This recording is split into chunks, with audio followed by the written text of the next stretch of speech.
یہ لے لیتے ہیں، یہ کہتی ہیں کہ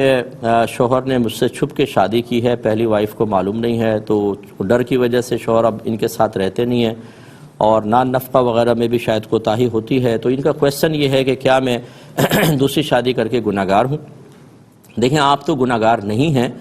یہ تو شوہر کا مسئلہ تھا کہ اس کے اوپر گناہگار کا معاملہ ہو سکتا ہے، یعنی اس طریقے سے کہ اگر وہ ایک بیوی کی طرف زیادہ مائل ہو اور دوسری کی طرف نہ ہو، جیسے آپ کے ساتھ معاملہ کرتے ہیں کہ آپ کے ساتھ نہیں رکتے، تو باریاں قائم کرنا واجب ہے، ایسی شادی کرنی ہی نہیں چاہیے تھی شوہر کو۔ اس کے علاوہ یہ یاد رکھیں کہ نان نفقہ جو ہوتا ہے، اس میں لباس ہے، کھانا پینا ہے اور رہائش ہے، یہ شوہر کو دونوں کو پرووائڈ کرنی ہوگی، لیکن ایک جیسی لازم نہیں ہے یہ، اور سب سے پہلے شوہر کی حیثیت کو دیکھا جاتا ہے، پھر بیوی کی۔ مثال کے طور پہ ایک بیوی مالدار ہے اور دوسری متوسط طبقے سے ہے،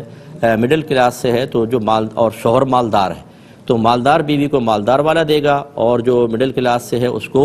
مڈل کلاس والا دے گا، اور غریب ہے تو پھر بھی اوسط درجے کا یعنی مڈل کلاس والا اس کو نان نفقہ دینا ہوگا۔ لیکن اگر شوہر مڈل کلاس کا ہے، ایک امیر عورت سے شادی کر لی، ایک غریب عورت سے شادی کی، تو پھر دونوں کو وہ ایک جیسا ہی نفقہ دے سکتا ہے۔ اس کے علاوہ جتنی چیزیں ہوتی ہیں ان کے اندر مثلا کوئی تحفہ لا کر دیا، گولڈ ہے، کچھ سوٹ بنا کر دینا ہے، کوئی پھل فروٹ لا کر دینا ہے، ان سب میں برابری واجب ہے۔ جو اپنی بیوی کو لا کر دے، چاہے آپ کو پتہ ہو یا نہ ہو، آپ کو بھی وہی لا کر دینا ہوگا،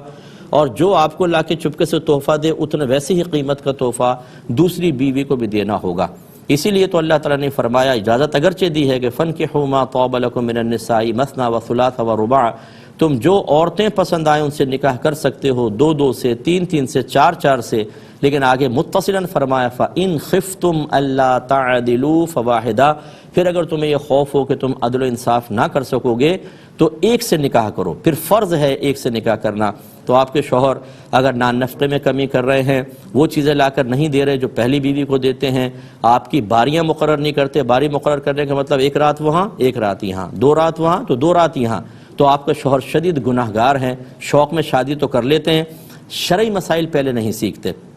لہذا آپ کے لیے تو گناہ کا کوئی تصور نہیں ہے، دوسری شادی میں کوئی تصور نہیں۔ ہاں، یوں آپ گناہگار ہوں گی، فرض کر لیں اگر آپ یوں کر رہی ہوں کہ آپ شوہر کو اس بیوی کے خلاف، پہلی بیوی کے خلاف ورغلائیں، اس کا ذہن خراب کرنے کی کوشش کریں کہ اس کو طلاق دے دو، میرے ساتھ رہو، اس طرح طلاق دلوانے کی کوششیں منع ہوتی ہیں۔ لیکن اگر آپ کہتی ہیں ٹھیک ہے اس کا حق بھی ادا کرو اور میرا حق بھی ادا کرو، اور بالکل آپ مطالبہ کر سکتی ہیں اپنے حقوق کا کہ بھئی میرا حق ادا کریں، آپ یہاں پہ ٹھہریں، نان نفقہ دیں تو آپ کو حق حاصل ہے، اس میں آپ بالکل گناہگار نہیں ہوں گی، گناہگار آپ کے شوہر ہو رہے ہیں۔